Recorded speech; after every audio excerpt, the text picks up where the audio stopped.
Join me in today's adventure.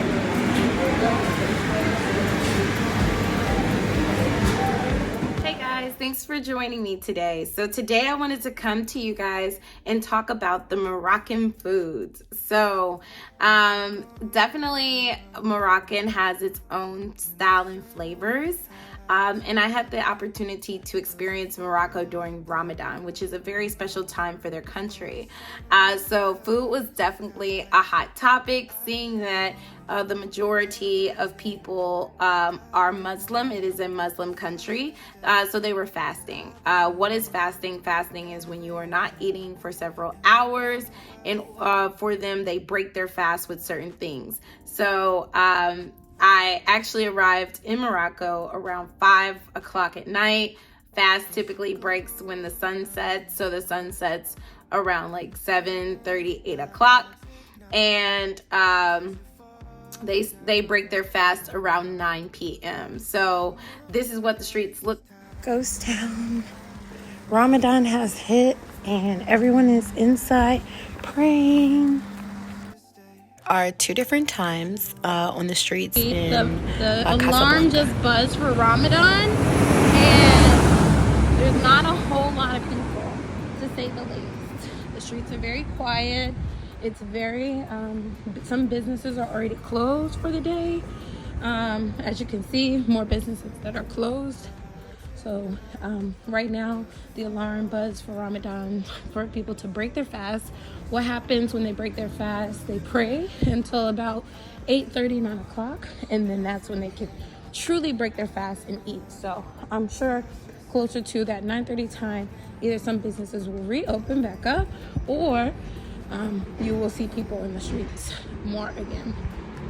Like when I got in Casablanca and I was ready to eat, we were traveling. We had just came from Portugal. I believe our total travel time was 12 hours. You know, we've eaten like airplane food and airport food for the last 2 days. So we're ready for a really good meal. Where are we going to eat tonight? We're in Casablanca for the first night, and boom, we get on the streets and this is what we see. It was a complete blackout. So there was nothing, nobody was in the streets. You couldn't hear a word. We didn't know what was going on. We had no clue. It was Ramadan. We knew it was Ramadan, but we had no clue. Like the streets shut down from 6 to 9 p.m. So we're like, oh goodness, what are we gonna eat? So and the gas stations were open, but again, we've been eating snacks for the last 2 days or last day. So we wanted like actual food. We saw Pizza Hut was open on our way in, and that was it. So we asked our concierge at our hotel. We said, hey, where can we get food at this time? So he's like, come with me. And we're like, aren't you working right now? But he said, come with him, and we followed him on the streets to a local restaurant that was open. Of course, it was packed because it was the only one open while people were still fasting. However, they were about to while they were breaking their fast. So when you break your fast I think it was between like 6 and 9 p.m.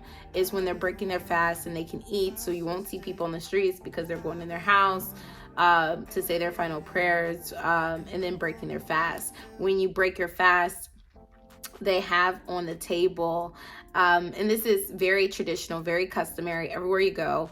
They have shibeka, they have and Kribeka, I think it's Kribeka, I may be pronouncing it a little wrong. They have dates on the table as well.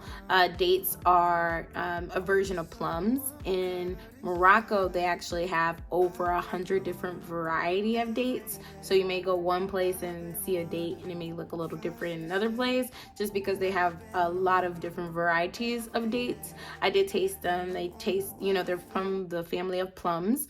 So they're good. They kind of give you like somewhere between a plum and a raisin type of taste. The Kribeka, it looks like an eye shape. It's a traditional cookie dough that is deep fried, and then it's homemade, and then syrup is poured all over it. Oh, here is me trying the Rebecca and the dates. Super yummy. And to kind of take the story back, before we even got back to our hotel, we had tried to go see one of the sites. We thought we were going to go see the Hassan Mosque before sunset. When we got there, we were sure. I was like, this doesn't look like what I've seen on the pictures. And the police were like, no, you can't take pictures here. And we're like, but this is a popular tourist attraction. We've seen pictures on Pinterest. And come to find out, we were on the Hassan Mosque 2 Street, not the Hassan Mosque, the actual mosque. So a little lost in translation there for us. But the police, they were telling us that it was time to break fast. We heard the sirens go off on the streets. In Morocco, when it's time for prayer, it's time to break fast, you will hear different either shalats, which is their prayers going, or you will hear sirens just as notifications. And we heard the siren, and as soon as the siren, the police officer, they offered us as hospitality some of their dates and some of their shebeka that they had homemade from their mother, to help us break our fast before we went to go eat. So then we got back to our hotel, and that's when we realized that all the places had been closed down and people were breaking their fast. So with that being said, we were like, what are we gonna eat? So we get there to the restaurant that was pretty busy, and we sit down and we eat, and what do I want to eat? They're like, you have to try the black burger. Black burger? What? Okay, so I'm trying black burger.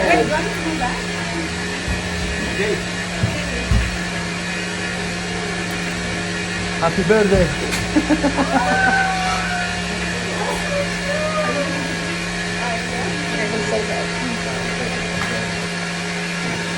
Is a black burger. So it was definitely an experience. I wasn't sure if it was actual beef.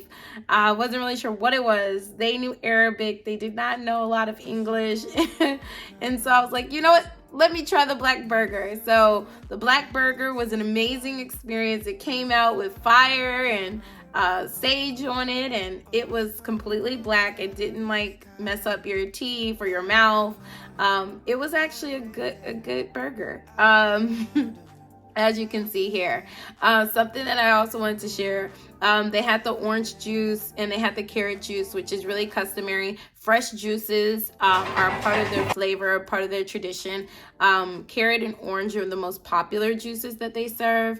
But that was my first food experience when I was in Morocco. So that was super cool. One thing that you'll see everywhere, the next thing that you'll see is the Tagine. Tagine is lamb, beef, chicken, sometimes fish, but mostly, your meat, all your meat varieties, and they're stewed down and steamed, a slow cook inside a tagine. A tagine is a small pottery that is clay.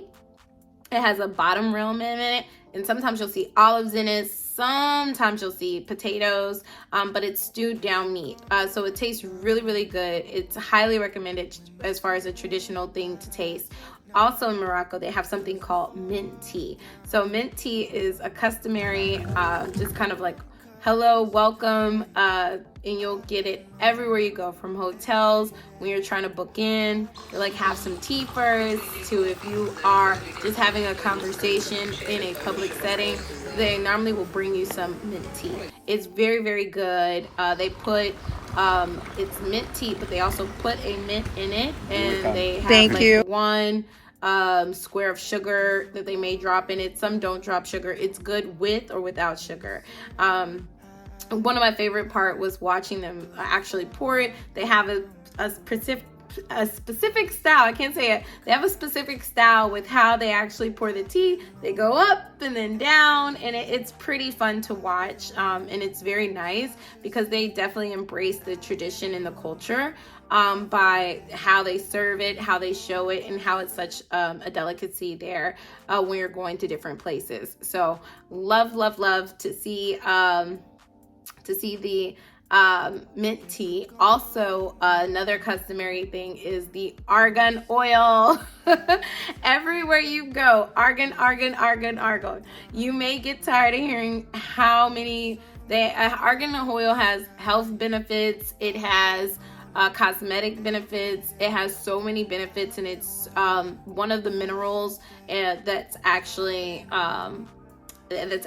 from there. So they harvest it. It comes from the Atlas Mountains. And sometimes the ladies from the mountains, they come down and do different kind of road shows to show you exactly how it's made. And it is, I must say, the Argan oil peanut butter was good. Check it out. Thank you. Yes, you can try it. With which one? Both? The first one you can try to eating one. So we're trying peanut butter.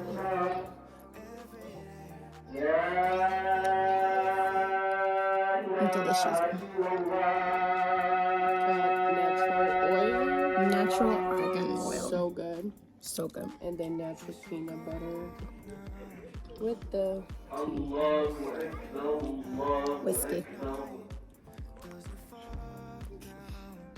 And I got an opportunity to actually experience the ladies making the argan oil, as you can see as well.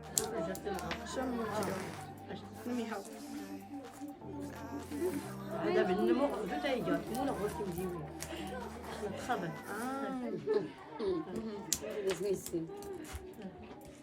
Are you? Oh. Okay. You show me.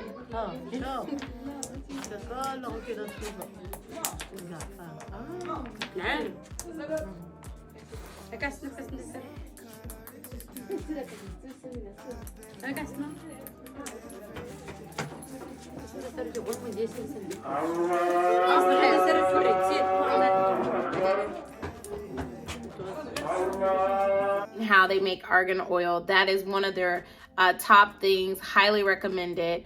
Argan oil is the way to go.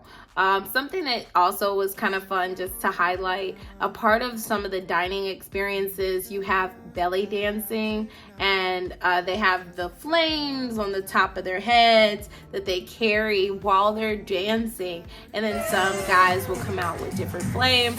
Each location is different, but it is definitely a highlight as one of their traditional formal dining experiences is inclusive of that. That was in Marrakesh. I did not see the belly dancing experience in Casablanca, so it may be more native to Marrakesh. And also Marrakesh is more of a touristy place, so I think they want to kind of bring that tradition and that culture to the tourist destinations. That was amazing. Something else as far as the food, omelets.